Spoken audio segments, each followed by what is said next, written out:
इस बीच एक और खबर आ रही है। यूएस इंटेलिजेंस चीफ तुलसी गबार्ड का ये बड़ा बयान आया है पाकिस्तान को लेकर। वो बोली हैं कि यूएस के लिए पाकिस्तान परमाणु खतरों में एक है।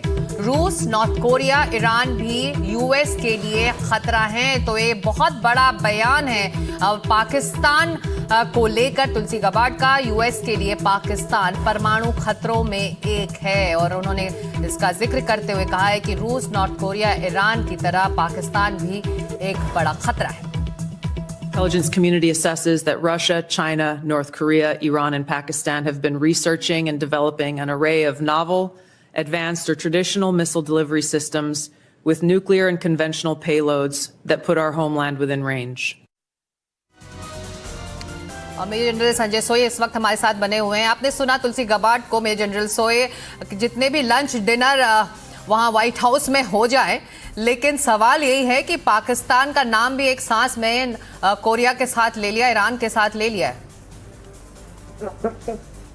मुझे कई बार हंसी आती है कि ये बात तो हकीकत है, अमेरिका को पता है, इनकी पॉलिसी मेकर्स को पता है, पर शायद ट्रम्प का गेम प्लान कुछ और रहता है। वो क्यों बुलाया उन्होंने फील्ड मार्शल मुनीर को, शहबाज शरीफ को, किसी बुलाया लंच पे? ये सोचने वाली बात है। अमेरिका को सोचना चाहिए कि ओसामा बिन लादेन कहाँ पकड़ा गया था। वो एक तरह से वो अमेरिका की सपोर्ट कर रहे थे, उधर से अमेरिका के खिलाफ जो जंग लड़ रहे हैं उनको मदद कर रहे हैं। तो ये डबल गेम तो पाकिस्तान का शुरू से रहा है और शायद अगर ये अभी भी समझ जाएं तो ये बेहतर रहेगा पाकिस्तान के लिए, पूरी दुनिया के लिए, अमेरिका के लिए और पूरी दुनिया के लिए। क्योंकि जो अपनी फितरत से बाज नहीं आते हैं कि उन्होंने अगर आतंक का खेल खेलना है तो अगर भारत के साथ आतंक का खेल खेल रहे हैं तो अमेरिका के साथ भी खेल रहे हैं और यूरोप के साथ भी खेलेंगे, पूरी दुनिया के साथ खेलेंगे। और ये मजहब का नाम लेके खाली एक बदनाम करने वाली बात होती है, ऐसा कुछ नहीं। तो ये एक अपना मतलब साधने के लिए जहाँ जरूरत पड़ती है मजहब का नाम लेते हैं और जरूरत नहीं होती तो अफगानिस्तान पर भी हमला करते हैं और बलूचिस्तान और खैबर पख्तूनख्वा के इलाके पर भी हमले करते हैं, अस्पतालों पर भी हमले करते हैं। तो ये बात बिल्कुल जायज़ है। मेरे ख्याल से इस बात का संज्ञान अमेरिका ले रहा है और शायद जितनी जल्दी ले उतना ही अच्छा रहेगा।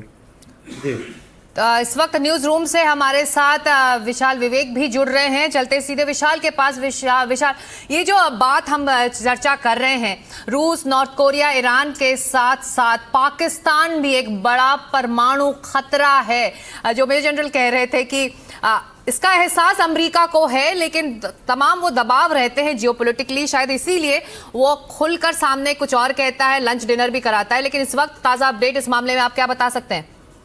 देखिए, पाकिस्तान के पास अभी फ़िलहाल जो काफ़ी सारे मिसाइलें हैं जो कि वो यूज़ कर सकते हैं इस युद्ध के सिनेरियो में। जो मेरे पास एक लिस्ट है।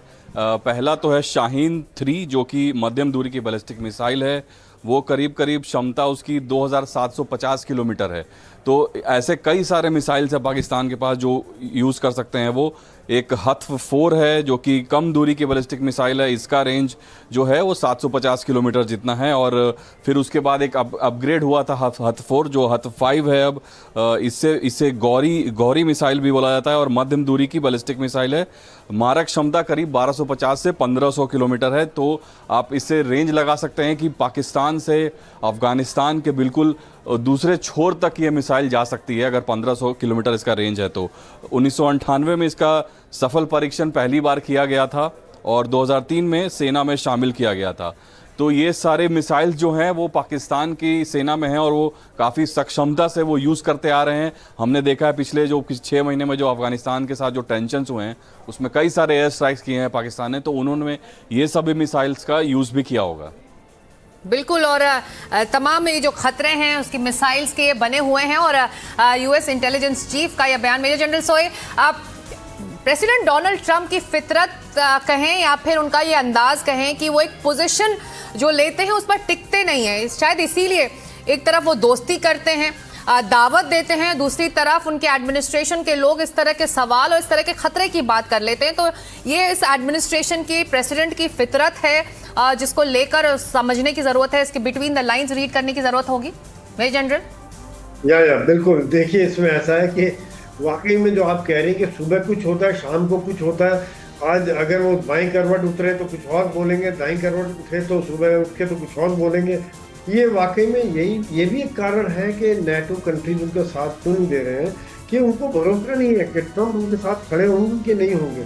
यूक्रेन के साथ युद्ध में उन्होंने छोड़ दिया कि भैया आप अपनी जंग खुद लड़ो, हम अपना बजट बढ़ाओ, हम नहीं मदद करेंगे आपकी। तो आज वो कह रहे हैं कि ये है। तो देखा जाए तो पाकिस्तान के साथ जो बयान है इनका आया है, मिसाइल्स जैसे कि अभी विवेक जी ने बताया, उनकी मिसाइल अभी अमेरिका मेनलैंड तक पहुंचने के काबिल नहीं है, और लेकिन उनका जो परमाणु का खतरा है, और दूसरी बात उनकी मिसाइल अमेरिका की बेसिस तक पहुंच सकती हैं जहां पर हैं, तो वो एक खतरा हो सकता है। लेकिन मेनलैंड तक अभी रेंज नहीं है। लेकिन जिस प्रकार से पाकिस्तान काम कर रहा है, या जिस प्रकार से उनको बाकी देशों से मदद मिल सकती है अगर मिसाइल टेक्नोलॉजी में, तो वो आगे बढ़ सकते हैं। तो उन्होंने उस खतरे को बताया, जैसे पाकिस्तान में इररेस्पॉन्सिबल गवर्नमेंट है जो जिम्मेदारी नहीं समझती है। आए दिन वो न्यूक्लियर की दुहाई देते हैं कि हम भारत के ऊपर न्यूक्लियर अटैक कर देंगे, ये कर देंगे, अगर कुछ हुआ तो हमारे पास बम है, न्यूक्लियर बम है। तो एक जिम्मेदारी वहाँ पर नहीं है, जिसका अभाव है, जिसके कारण से भी उनको इस श्रेणी में लाया गया कि ये परमाणु खतरा अमेरिका के लिए भी हो सकता है। और इस बात का जो संज्ञान है, मेरे ख्याल से बहुत अच्छी बात है कि कहीं ना कहीं उनके ये दिमाग में आ रहा है कि पाकिस्तान को चेताया जाए, उनके जो न्यूक्लियर बेसिस के ऊपर कहीं ना कहीं कंट्रोल रखा जाए, क्योंकि वो एक खतरा दुनिया के लिए खतरा हो सकता है। ईरान से एक बड़ा सबक अमेरिका को मिलता दिखाई दे रहा है, शायद इसीलिए ये बयान ट्रंप एडमिनिस्ट्रेशन की तरफ से आया है। इस्लामाबाद इस वक्त मेजर जनरल काफी अनकंफर्टेबल होगा, रिएक्ट कैसे करें ये समझ नहीं पा रहे होंगे आसिम मुनीर। बिल्कुल, ये तो ऐसा है कि देखिए, भारत का एक स्टैंड बिल्कुल क्लियर रहता है, भारत की जो पॉलिसी सबको पता है। पाकिस्तान का जो डबल गेम खेलने में वो लोग माहिर है, एक बात। दूसरी बात, वो लोग कहीं ना कहीं दुनिया का जैसे प्रॉपर्टी डीलर होता है ना, एक प्रॉपर्टी को 2-3 लोगों को बेच देता है। वो चाइना को भी वही बलूचिस्तान का इलाका दिखा देते हैं, अमेरिका को भी रेयर अर्थ वही दिखा देते हैं, और इस तरह से कहीं ना कहीं ये इस चीज़ में एक्सपर्ट है, परसेप्शन बनाने में एक्सपर्ट है। पर यहाँ पर ये एक बहुत ही ज़बरदस्त एक मैसेज है पाकिस्तान के लिए कि देखिए आपको किस नज़र से देखा जा रहा है अमेरिका में। अमेरिका का जो सुरक्षा तंत्र है, जो उनका ब्यूरोक्रेसी है, इंटेलिजेंस है, वो आपको किस नज़र से देख रहा है। आपको खतरे के तौर पर अमेरिका के लिए खतरे के तौर पर देख रहा है, आपको दोस्त के तौर पर नहीं देख रहा है। बिल्कुल, और ईरान युद्ध का एक खतरनाक मोड़ है इस वक्त, क्योंकि पिछले 48 घंटों में ईरान, कतर और रियाद के ऊर्जा स्रोतों